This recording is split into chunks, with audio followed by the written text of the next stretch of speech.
Bismillahirrahmanirrahim. Tambihun ai haza tambihun utawi iki ana pepiling.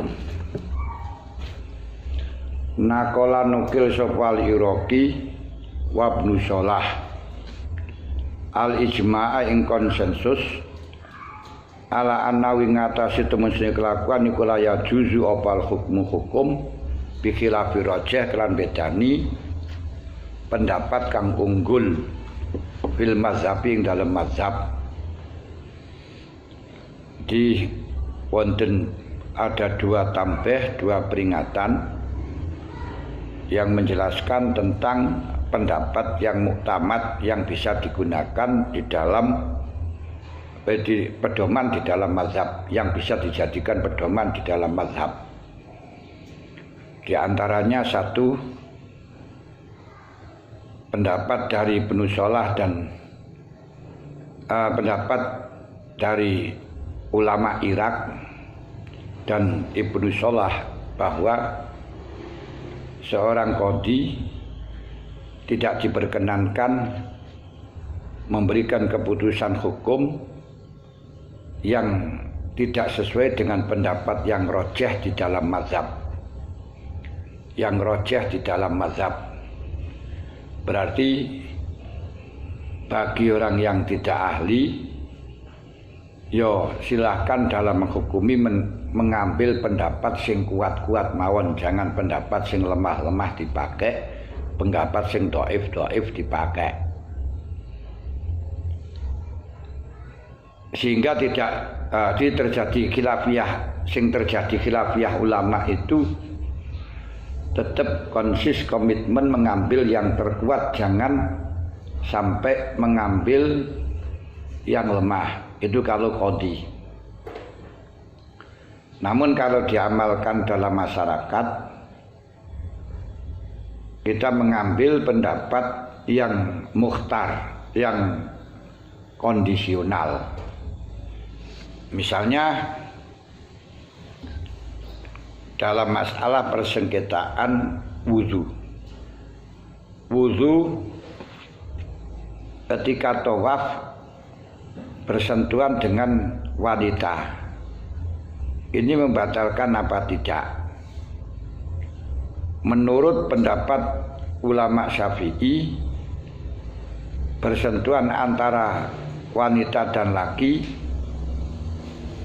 walaupun dalam keadaan mendesak seperti dalam tawaf ini tetap batal. Ini kalau di dalam majelis hukum kita harus mengikuti pendapat yang batal kalau itu keputusan hakim. Tapi kalau amaliyah, ya kita yang kondisional. Menurut pendapat Imam Syafi'i kal qadim, tidak batal yang disentuh, yang menyentuh saja yang batal. Berarti tidak sengaja menyentuh tidak batal, yang sengaja menyentuh maupun batal, yang disentuh tidak. Lah hal ini, kaul ini adalah kaul yang kondisional, kaul yang bisa dipraktekkan. Ya kita menggunakan yang semacam itu saja kalau di dalam amaliyah. Tapi kalau di dalam majelis hukum, majelis hakim, tetap harus menggunakan pendapat yang kuat, karena biar kita tidak gampang membela orang yang mestinya salah kemudian dicarikan pendapat sing miring-miring, kan gitu lah nih.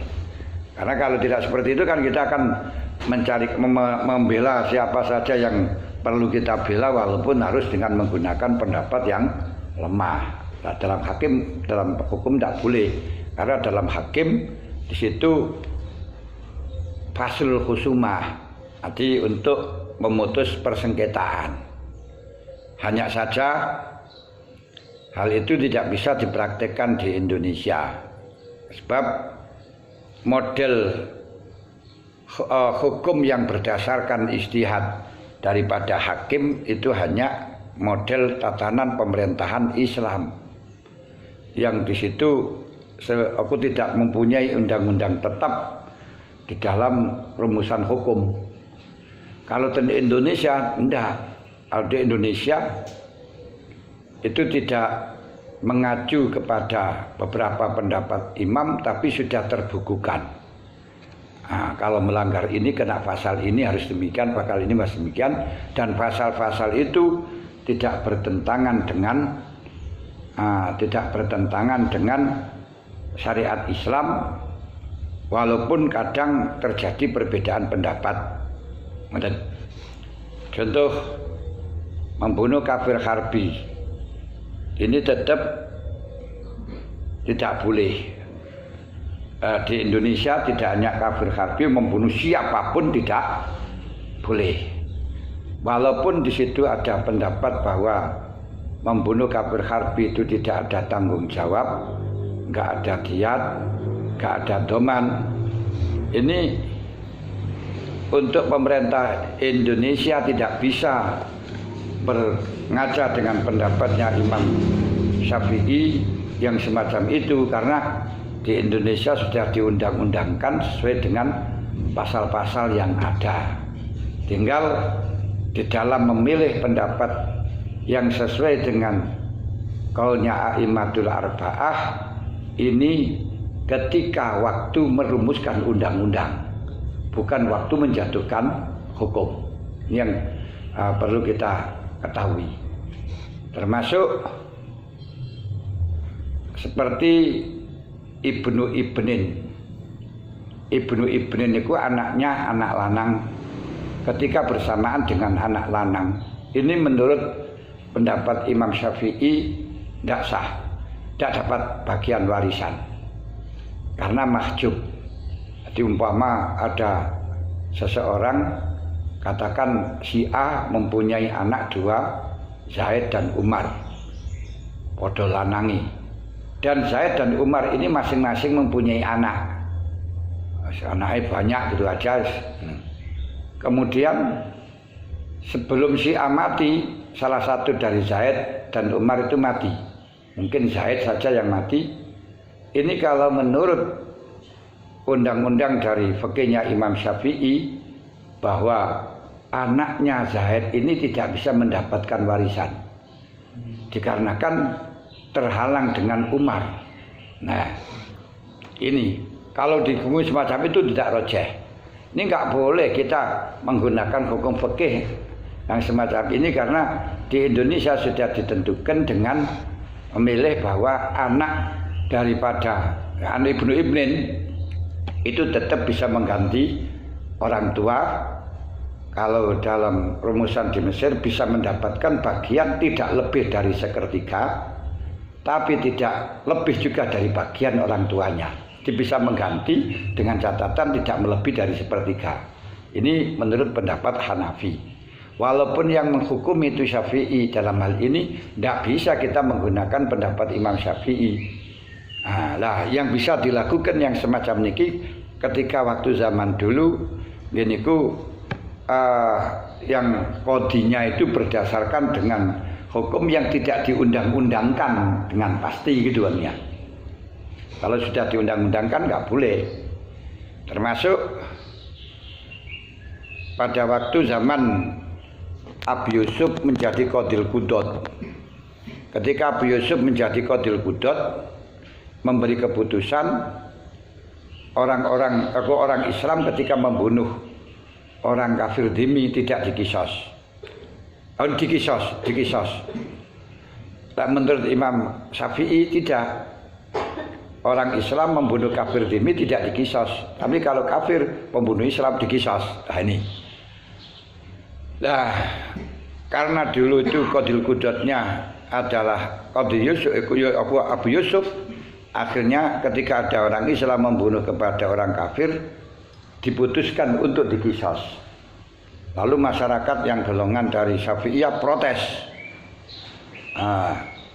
Allah tidak sesuai dengan mazhab Hanafi, sehingga mengatakan qatalta kujurta walaisal adilu kal jair. Kau itu adalah lacut. Orang lacut itu seperti orang adil, tidak seperti orang lacut. Qad qatalta musliman bi kafir, karena kamu berani mengorbankan orang Islam demi orang kafir. Nah, akhirnya karena terus terjadi banyak beberapa yang demo dengan kirim surat. Akhirnya Abu Yusuf menyerahkan surat itu kepada Harun Rasyid, yang kemudian oleh Harun Rasyid disuruh membatalkan.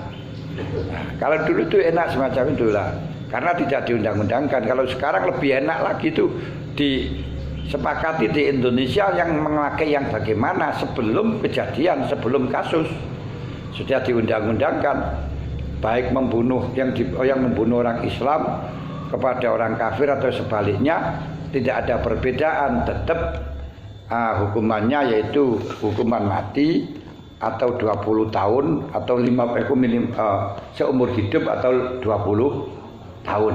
Nah itu nanti bisa dilihat dari kasusnya yang ada. Jadi malah justru kalau di situ dijadikan hukum seperti ini, bagi qadhi seperti ini, itu nanti akan bisa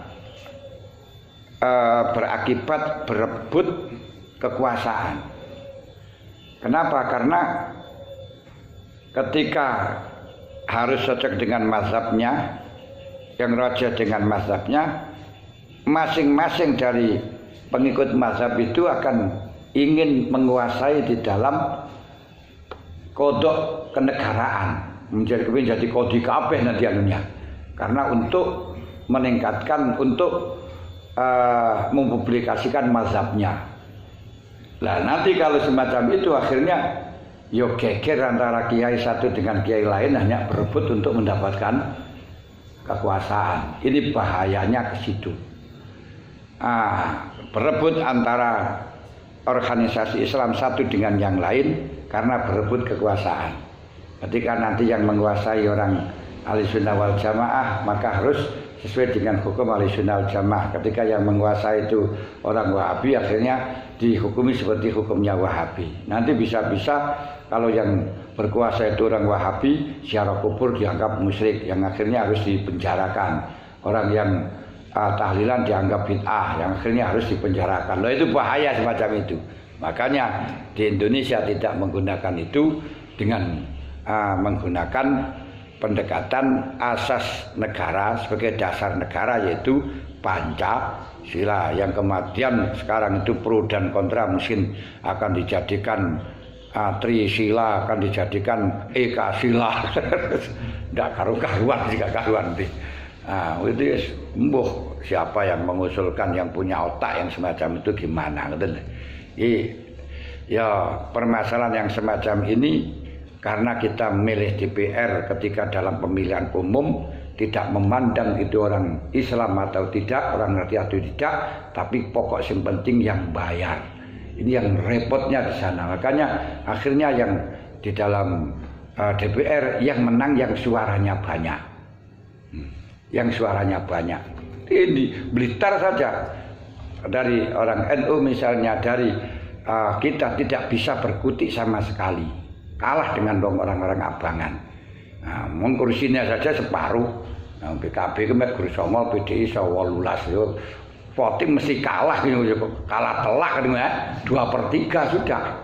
Kan jumlahnya berarti kan 27 maupun 27 kan kono dapat 18, kini oleh Songo ya mesti kalah kan ini. Nah, kenapa? Karena masyarakat kita tidak memperhatikan di dalam masalah caleg-caleg yang nanti akan merumuskan undang-undang yang semacam itu.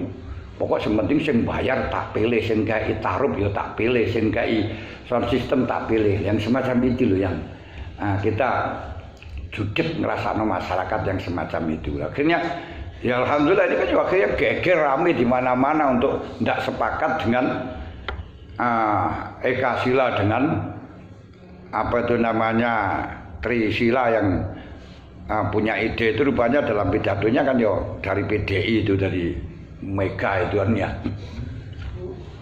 Rumusan itu lah ya kan, tapi kan yang poinnya akhirnya kan tidak dari itu. Poinnya kan ya tetap Pancasila, tidak bisa kita kembalikan ke sana. Sudah kalau dikembalikan ke sana dalam waktu itu sudah menjadi gegeran, dan yang final bisa mensatukan kesemuanya itu adalah Pancasila. Kalau dalam Ekasila kemudian Trisila itu dulu kan masih belum selesai, dan kalau dibuka lagi itu nanti terjadi konflik lagi, membuka konflik lagi gitu loh. Kita kembalikan sebagaimana yang sudah ada, yang sudah tenang, kita wis ora nek geger, kabeh nrimo Pancasila, kabeh nrimo, sudah tidak usah dibuat Ekasila atau Trisila. Nah, karena dulu itu sudah berebut, di dalam waktu itu sudah berebut antara satu dengan yang lain, karena itu sangat bisa peluang bisa dijadikan sebagai negara sekuler. Karena apa? Yang penting berkeadilan. Nah, itu yang penting. Kalau Trisila yaitu keadilan dan sosial. Itu repot itu nantinya. Akhirnya keagamaan dianggap dalam kebudayaan. Rancau nih, wes. Nah, sudah. Jadi di Indonesia ya seperti ini, tapi harus dihormati, harus menghormati dari semua agama, berarti hukum yang tidak bertentangan dengan semua agama di Indonesia, tapi dengan bertentangan yang mujma'un alaih, yang konsensus. Kalau yang tidak konsensus ya enggak perlu diakomodir, karena tidak ada ingkar, la ingkar fil mukhtalafan fih wa innama yungkar mujma'un alaih. Hal-hal yang masih diperselisihkan tidak perlu kita ingkari, sedangkan yang diingkari jelas-jelas mujma'un alaih, yang menjadi konsensus. Semacam ini lah nih. Nah, pengkajian semacam hukum yang semacam ini, ketika kita enggak legowo, hanya fanatik dengan mazhab kita, akhirnya harus cocok dengan mazhab kita. Nah, ini bahaya itu nanti. Ini seperti golongan mereka yang mengusulkan seperti di Aceh harus berlaku Syafi'iyah, ya gitu lah. Nah, itu kan ya membahayakan dari orang-orang yang tidak sepakat dengan ini. Nah, makanya di daerah kita Imam Malik saja ketika diminta oleh Harun Rasyid agar masyarakatnya diwajibkan untuk mengikuti pengajian Muwatta, Imam Malik pun juga tidak mau. Nggak bisa kita paksakan untuk satu. Itu kalau dalam faslul hukumah. Faslul hukumah itu ketika qadhi memberi keputusan hukum. Tapi kalau tidak dalam faslul hukumah, untuk amaliyah pribadi-pribadi silahkan. Malah di Indonesia tidak hanya dipersilakan, enggak sholat pun tidak ada hukuman, tidak puasa pun tidak ada hukuman. Luwih lebar maneh san. Karena itu urusan pribadi niku. Awasara kalan mertelaaken sapa subuki bisalika. Bisalika kelan mengkono-mengkono la yajuzu al hukmu bi khilafi rajih. Imam Subuki pun juga ikut andil menjelaskan bahwa qadhi tidak diperkenankan memberi keputusan dengan pendapat yang tidak unggul, yang tidak kuat. Berarti harus pakai yang rajih. Kalau di Indonesia sudah kenapa kok dari yang ada yang rajih? Karena ketika belum dirumuskan hanya mengikuti mazhab ini, pemerintahan mengikuti mazhab ini, kaul itu masih bercampuran, beraneka ragam, macam-macam. Sehingga di sini diperintahkan untuk mengambil yang rajih. Tapi kalau di Indonesia kan tidak, karena sudah diundang-undangkan, ya tidak usah kembali kepada kitab fikih, tapi kembali kepada undang-undang mawon. Bima diamin fatawi wa atolalan dawaaken sapa si Imam Subuki wa ja'alalan ding dawaaken dalil, menjelaskan dengan panjang lebar bahwa hakim tidak diperkenankan memberi keputusan dengan keputusan yang tidak rajih. Kalau keputusan Baqtul Masail, keputusan NU itu bukan faslul hukumah. Tidak masalah mengakomodir yang rajih atau tidak rajih, itu terserah, tidak masalah. Kenapa? Karena digunakan dari yang mengambil yang paling kondisional, yang sesuai dengan kondisi di Indonesia. Betul. Bikhilafima kuwatu aja alalan dadekna sapa subuki zalika mengkono hukum bi ghairi rajah minal hukmi sanging hukum bikhilafima dadekaken minal hukmi sanging hukum bikhilafima kelan bedani perkara anzala kang nurunaken sapa Allah ing ma menurut Imam Subuki hukum yang diputuskan oleh hakim tidak sesuai dengan yang rajih di dalam mazhab. Ini kelasnya seperti hanya menghukumi tidak sesuai dengan hukum yang diturunkan oleh Allah. Nah ini, tapi kita tidak usah mengatakan bahwa hukum pendapat yang dhaif, pendapat yang tidak rajih itu termasuk disebut hukum bi ghairi ma anzalallah. Jadi ini dalam kasusnya kepada hakim. Jadi kalau hakim kok memberi keputusan hukum mengambil pendapat yang dhaif, tidak menggunakan pendapat yang rajih, dikelaskan sebagaimana memberi keputusan hukum selain dengan yang diturunkan oleh Allah. Jadi seperti menjual barang yang majhul, yang tidak jelas, itu menurut yang rajih nggak boleh. Tapi memang keputusan gitu, tapi bagi ulama-ulama kita walaupun tidak pernah mengatakan boleh, dalam perbuatannya selalu memperbolehkan jual beli yang masih belum jelas, sehingga melepaskan telo yang masih ada dalam tanah, padi dan lain sebagainya kan belum jelas jumlahnya berapa, belum jelas, itu biasa itu. Walaupun dalam pendapatnya tidak memperbolehkan, tapi dalam amaliannya beliau mengamalkan. Nah, ini loh. Kenapa? Karena yang rajih ini untuk persengketaan harus kita mengambil yang rajih. Nah, tapi dalam amaliyah ya silakan, asal kamu berani bertanggung jawab di hadapan Allah sudah nggak masalah, ngoten mawon. Ngoten.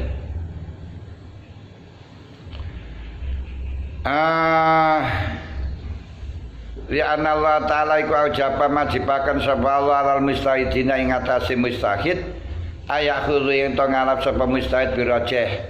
Karena satu, Allah Ta'ala mewajibkan kepada mustahidin di dalam merumuskan hukum mengambil yang rajih. Apa yang rajih? Yang rajih yang kuat. Rajih itu yang lebih mendekati dengan keyakinan atau zonnya mustahid, yang tentunya antara ulama satu dengan ulama yang lain di dalam menentukan yang rajih ini berbeda. Termasuk diantaranya berdasarkan hadis yang kuat tidak. Nah di dalam penentuan hadis itu pun antara ulama satu dengan yang lain berbeda. Katakan contoh seperti hadis yang diriwayatkan oleh Zaid. Bagi orang yang sangat percaya dengan Zaid bahwa hadis itu sudah dianggap kuat. Tapi bagi orang yang kurang percaya dengan Zaid, yang nggak berani mengambil hadis yang diriwayatkan Zaid. Jadi semacam itu lalunya. Ini diantara nih. Wa aujabalan majibakan sebala la ghairi mengatasi liyane mustahidin taklidam ing taklid mustahidin. Jadi alasannya kita harus mengambil pendapat yang kuat. Tapi kalaupun kenyataannya kalau di dalam masalah memberikan hukum yang tidak di dalam qadhi itu bisa. Seperti Imam Syafi'i menegaskan bahwa orang puasa setelahnya zuhur siwakan itu makruh. Itu yang ada dalam mazhabnya Imam Syafi'i. Tapi bagi Imam Nawawi sebagai mufti daripada ulama Syafi'iyah malah justru mengatakan siwakan setelahnya zuhur itu tidak ada kemakruhan sama sekali. Gak makruh baik sebelum zawal atau setelah zawal berdasarkan dalil. Ini kalau di dalam qadhi, di dalam majelis hakim kepada hakim Syafi'iyah, apa yang disampaikan Imam Nawawi gak bisa diterima karena tidak rajih di dalam mazhab. Tapi kalau dari sisi dalil tetap diterima. Termasuk mandi air musamas, air yang kesinaran matahari, itu makruh menurut Imam Syafi'i. Tapi Imam Nawawi sendiri juga mengatakan tidak makruh, gak masalah ya. Nah, semacam itu. Itu kalau tidak di dalam qadhi, tidak di dalam majelis hukum. Karena kalau di dalam majelis hukum tetap harus mengambil yang rajih. Majelis hukum itu ketika kita diperintahkan untuk memberi keputusan hukum dalam persengketaan. Seperti kita membeli barang. Membeli barang nggak usah kata-kata kita biasanya membeli rokok langsung biasa tahu rokok niku regane 17.000 kita ngerikan uang 17.000 niki Surya atau niki Samsu wis tidak masalah untuk amalia pribadi. Tapi ketika nanti geger dan di dalam majelis hakim tetap jual belinya dibatalkan. Kenapa? Karena tidak ada akad gitu loh. Termasuk orang menjual rabuk najis, bahasane seruntul lah ya. Seruntul. Serintil lagi nih, seruntul. Serintil. Telek wedhus atau telek kotorannya ayam. Ini kalau kita mengamalkan nggak masalah. Dengan cara bagaimana terserah. Wis serintil itu kamu ambilin tapi kamu tukarin, kamu kasih uang sekian, bisa. Kamu bisa beli, nggak apa-apa itu anunya. Pokok ridho tambah ridho tidak ada masalah. Tuntutan di akhirat nggak masalah. Tapi ketika nanti geger, terus lapor pada hakim bahwa penjual belian itu tidak diterima, dibatalkan karena jual beli yang najis. Itu kalau hakimnya Syafi'iyah. Karena Syafi'iyah jual beli najis tidak sah. Beda kalau hakimnya Hanafiyah, sah-sah saja, pokok yang penting ada manfaat. Karena yang rojih dari Hanafiyah itu sah, kan lho ya. Macam itu loh nih. Wanakola ini terus wa ujaba la ghairihim at-taklif bima yajibu alaihim bima klan perkara yajib kang wajib apa ma alaihim ingatasi muqallid apa al amal biklan ma adi bi apa al amalu ngamalaken biklan ma. Karena apa kok harus sesuai dengan yang rajih di dalam mazhab? Dikarenakan ulama ya karena Allah Ta'ala mewajibkan para mujtahid untuk memberikan kebutuhan hukum dengan pendapat yang kuat. Ana indadzoni abdi bi. Kenapa yang kuat? Karena sesuai dengan dawuhnya Kanjeng Nabi, manistada fa asoba falau ajron, manistada fa akta falau ajrun wahid. Tapi al-qudud salah satun isnani finnar wa wahidun fil jannah. Yang finnar yaitu orang yang ngerti yang benar ini tapi mengambil yang lain, ini finnar. Orang yang ngerti yang benar ini mengambil yang lain itu finnar, atau tidak ngerti sama sekali juga finnar. Berarti kalau yang benar yang kuat ini kok mengambil yang lain, yo finnar. Itu maksudnya gitu. Nah, berarti mujtahid diwajibkan untuk mengambil yang rajih. Selain mujtahid diwajibkan untuk taklid kepada mujtahid dalam amaliyah. Berarti bagi selain mujtahid wajib mengambil yang rajih dari mujtahid. Mboten mawon. Wa naqala lan nukil sapa Jalal al-Bulkini an walidi saking wong tuane Jalal Bulkini ana temesi kelakuan iku kana ana sapa anahu kana yufti. Anahu temen sedune Walid iku kana ana sapa Walid iku yufti ai fatwa sapa Walid. Anal hakimah temesi hakim iku ida hakama yang dalam maring kumiso hakim bi ghairi sahih mim mazhabi saking mazhabi hakim nukido. Maka dan rusak apa sih hukum. Jadi kalau menurut sini apabila hakim menghukumi tidak sesuai dengan yang sahih di dalam mazhabnya hakim, hukum harus dirusak. Tapi sementara kalau hakim sudah memberikan keputusan hukum dengan sahih, siapapun yang berbeda tetap kalah. Lah yang sahih itu yang mana? Ya yang sahih sesuai dengan mazhabnya hakim. Contoh ketika ada seseorang wanita mengajukan gugat cerai dan diterima oleh hakim. Alasannya tidak dikasih nafkah atau suaminya tidak mampu untuk memberi kehidupan yang layak. Istilahnya saat ini kan modern, kehidupan yang layak, walaupun kata layak itu ukurannya seberapa itu nggak jelas. Karena kalau layak beneran nggak akan pernah ada hidup yang layak beneran, karena hidup yang layak beneran itu hanya di akhirat ini. Nah setelah diterima, sing lanang nggak terima karena merasa tidak nolak, merasa tidak cerai, ya ini harus patuh tunduk dengan keputusan hakim. Walaupun hakimnya keliru karena dasar saksinya keliru, hakimnya zur, tetap hukum hakim ini akan bisa menghilangkan khilafiyahnya para masyarakat, khilafiyahnya para umat. Itu diantaranya.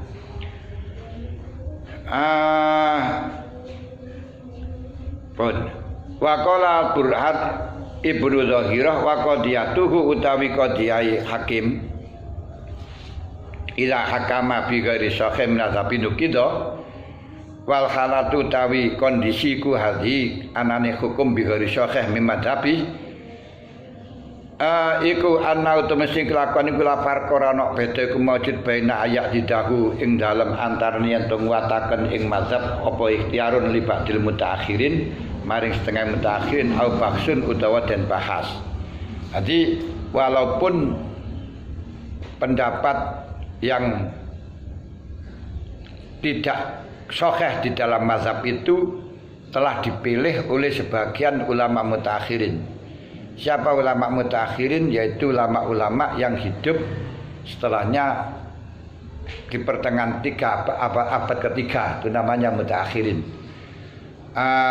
Ulama-ulama yang hidup sebelum abad ketiga itu namanya ulama mutaqaddimin, atau istilahnya mutaqaddimin disebut dengan ulama salaf. Kalau mutaakhirin disebut dengan ulama khalaf. Antara ulama mutaqaddimin dan mutaakhirin atau salaf dengan khalaf ini ada perbedaan dalam masalah fikih dan perbedaan di dalam masalah akidah. Di dalam masalah akidah, mazhabnya ulama salaf itu mazhab tafwid. Artinya tafwid tidak menginterpretasikan, tidak mentakwili dari ayat-ayat yang mustabihat.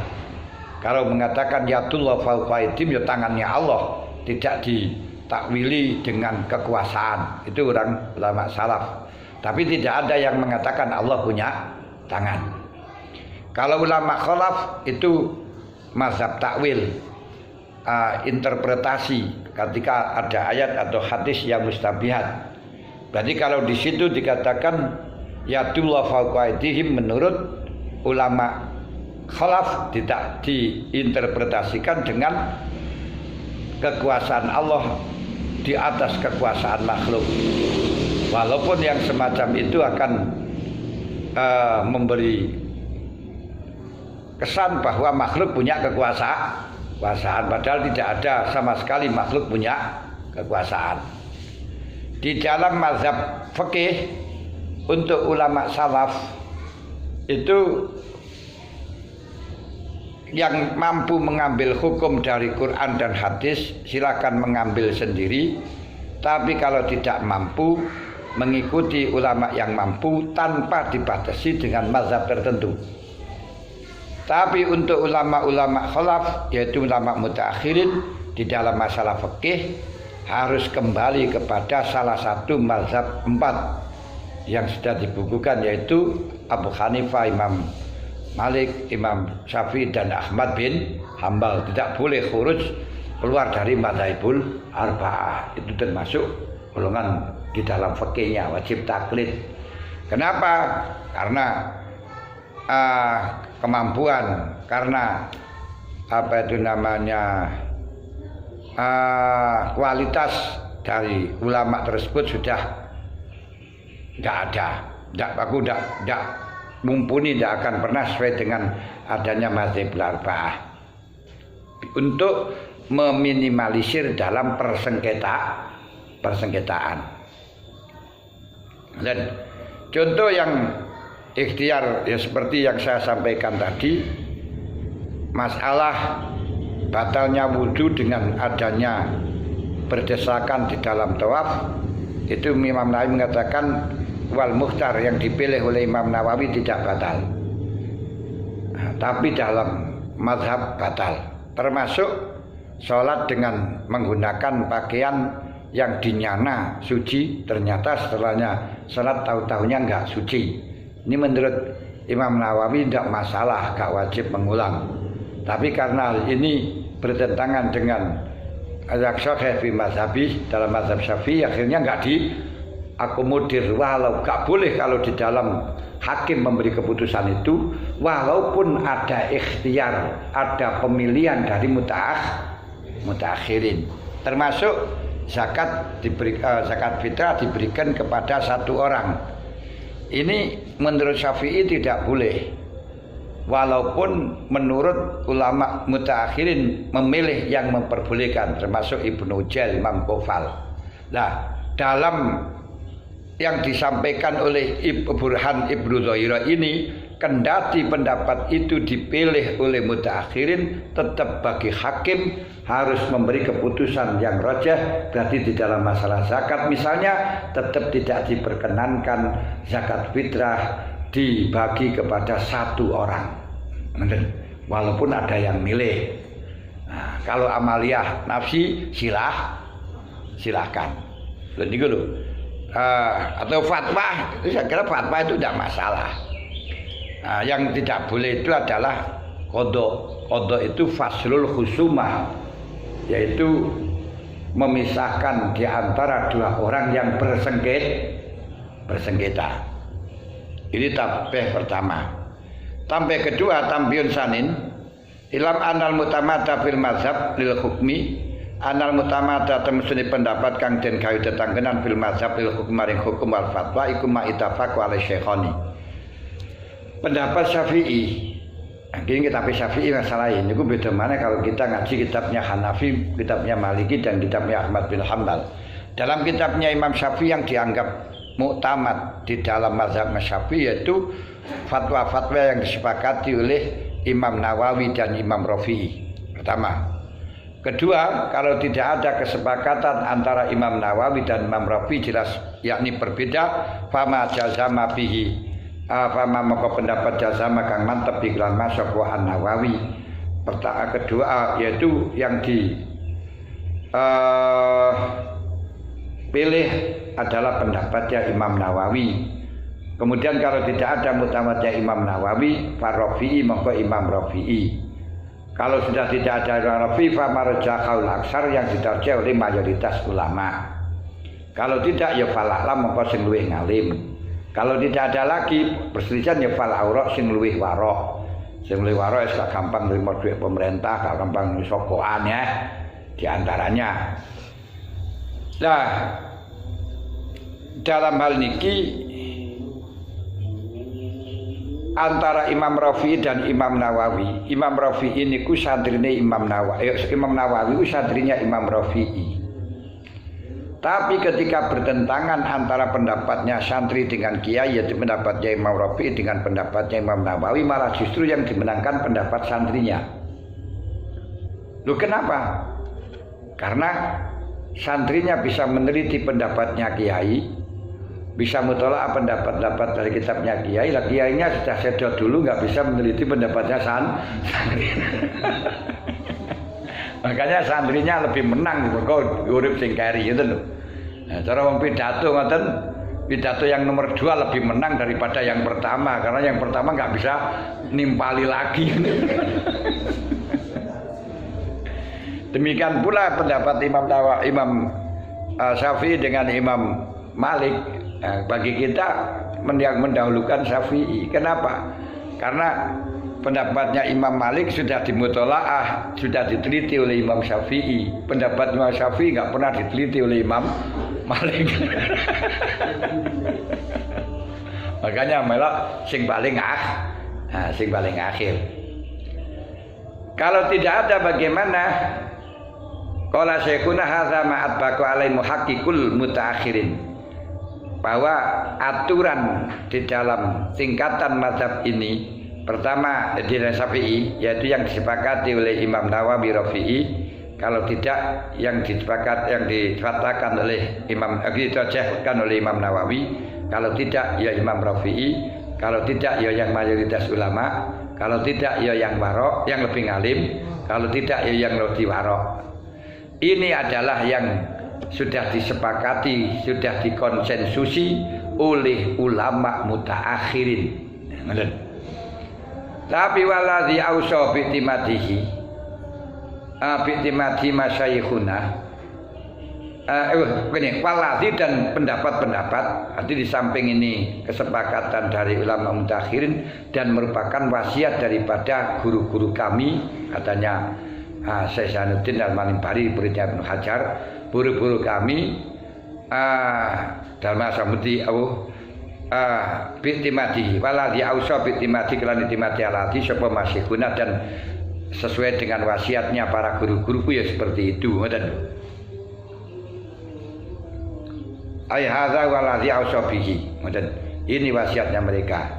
Berarti ketika terjadi kalamul mutaakhirin dari Imam Nawawi, Imam Rafi'i, dari Syekhoni termasuk seperti berbeda kalamnya mutaakhirin dari Syekhoni diantaranya kados ini Syekhul Islam Syekh Zakaria Al-Ansari dan santri ini gini Ibnu Hajar. Ini yang dimenangkan yang mana?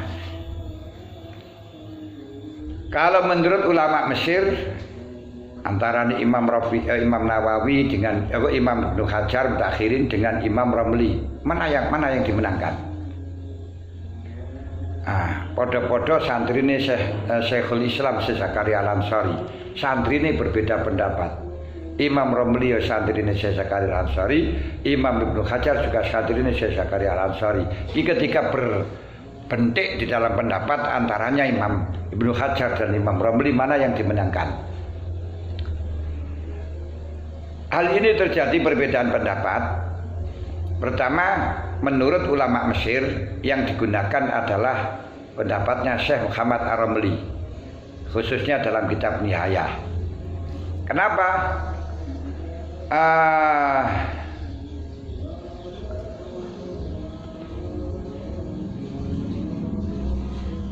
Karena kitabnya Imam Nawawi niki sudah diteliti di kepada mualifnya niku sampai diteliti oleh 400 ulama dan neliti dan semuanya mensahihkan, semuanya membenarkan. Nah ini. Tapi menurut ulama Hadramaut Yaman, mayoritas Yaman dan Hijaz, yang dimenangkan mutamatnya Syekh Ahmad bin Hajar dalam beberapa kitabnya, bahkan Tuhfah yang lebih diprioritaskan. Kenapa? Karena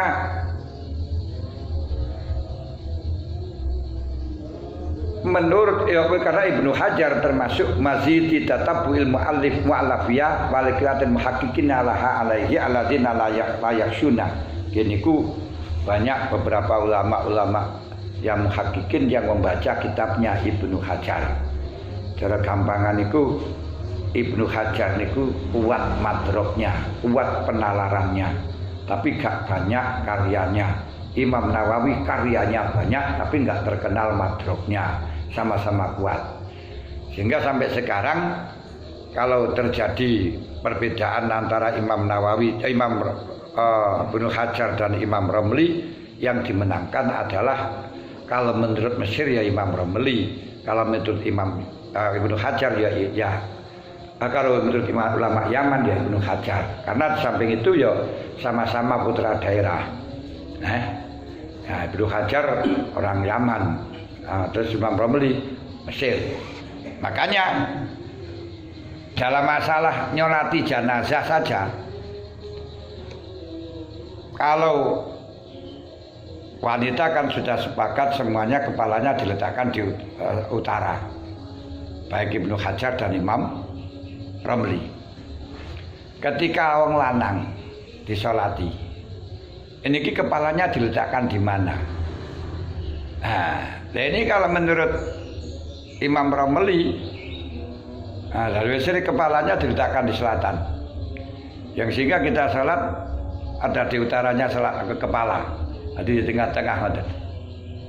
Tapi Ibnu Hajar ya enggak, laki-laki perempuan kepalanya diletakkan di utara, mujur ngalor, dan ketika nanti nyolati kalau kepalanya itu diletakkan di sebelah ini di utaranya kepala. Nah, itu menurut Ibnu Hajar dari ulama Yaman. Ulama Yaman melakukan semacam itu. Wah, ini kalau di masyarakat kita akhirnya geger.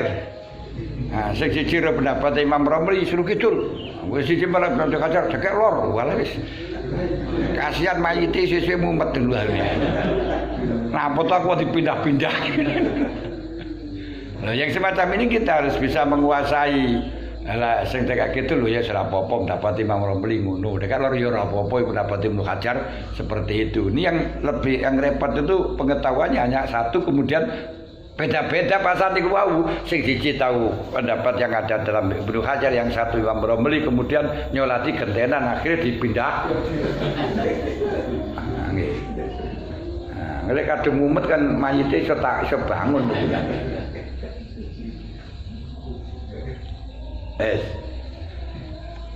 Waqala Samudi masalah masyaykhuna yusuna nabil ifta bima alai syekhoni.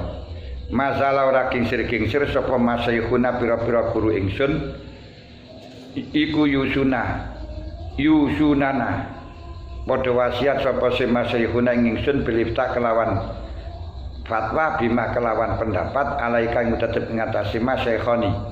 Jadi guru-guruku selalu berwasiat agar supaya saya ini kalau fatwa menggunakan pendapatnya Syekhoni. Syekhoni niku Imam Bukhari, Imam Nawawi dan Imam Rafi'i. Wa nurido an aksari ma khulifa fi. Wa nurido lan yento mingu sapa ingsun an aksari ma saking akake perkara khulifa kang den sulayani. Khulifa kang dan sulayani sapa Imam Nawawi dan Imam Rafi'i bi dalam kita harus meninggalkan pendapat-pendapat yang tidak disepakati, tidak setuju oleh mayoritas oleh Imam Nawawi dan Imam Rafi'i. Nah niku wasiat kata Syekh As-Sambudi wasiate gurune. Wa qala Syekhuna Ibnu Ziyad yajibu alaina fil ghalib apa marajahau Syekhoni. Wa inu kila anil al-syahin apa khilafuhu. Nah ini kalau menurut Ibnu Ziyad memang bagi kita kewajiban mayoritas yang akeh mengambil yang ditarjih oleh Syekhoni Imam Nawawi dan Imam Rafi'i. Walaupun kalau dinukil dari wa inu kila anil al-syahin, walaupun pendapat itu dinukil dari mayoritas ulama apa khilafuhu bedani marajahau Syekhoni. Wah niki lho. Jadi menurut Ibnu Ziyad bahwa wajib bagi kita sing ghalib mengikuti pendapat dari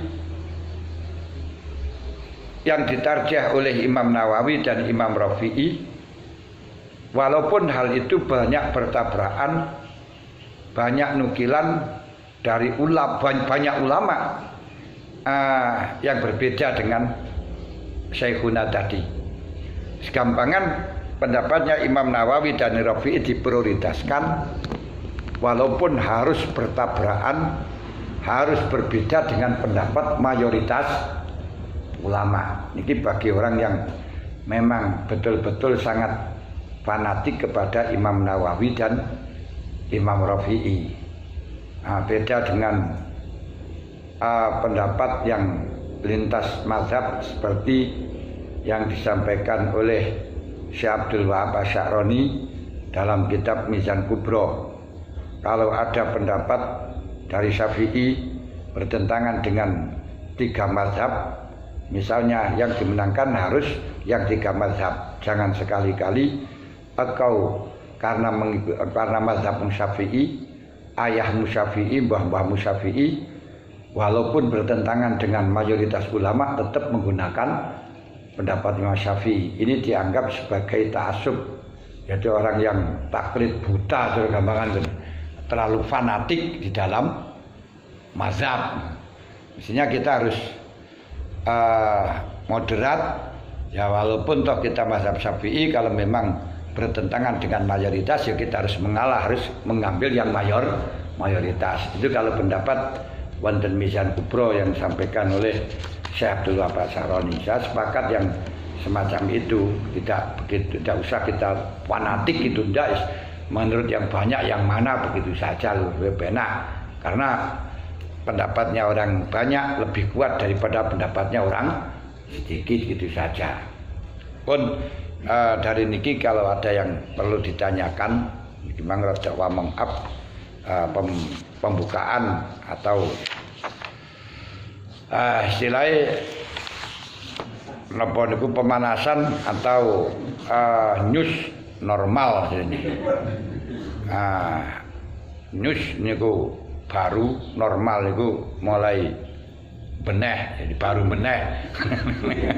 Mulai berjalan biasa ya biasai normal gitu. Nggih. Menapa wonten pemangku empat mantan itu ingkang pemangku kali-kali itu tidak masalah menurut ulama mazhab ngeten, menurut ulama mazhab ngeten kan berbeda, tapi ingkang berpendapat dua-dua berkolo kan dulu Imam Syafi'i kan tiga mazhab kan. Nah ini ingkang dua-dua wonten. Oh kata. Nanti seperti dalam masalah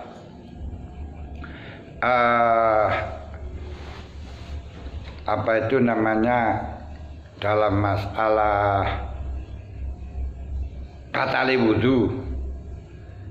Batali wudu dengan menyentuh niku mawon beda-beda kabeh, siji-siji malah Imam Syafi'i batal mutlak, Imam Malik batal syahwat, Abu Hanifah batal syahwat lan ora apa itu namanya lan ora dan intisar. Imam Ahmad gak batal blas.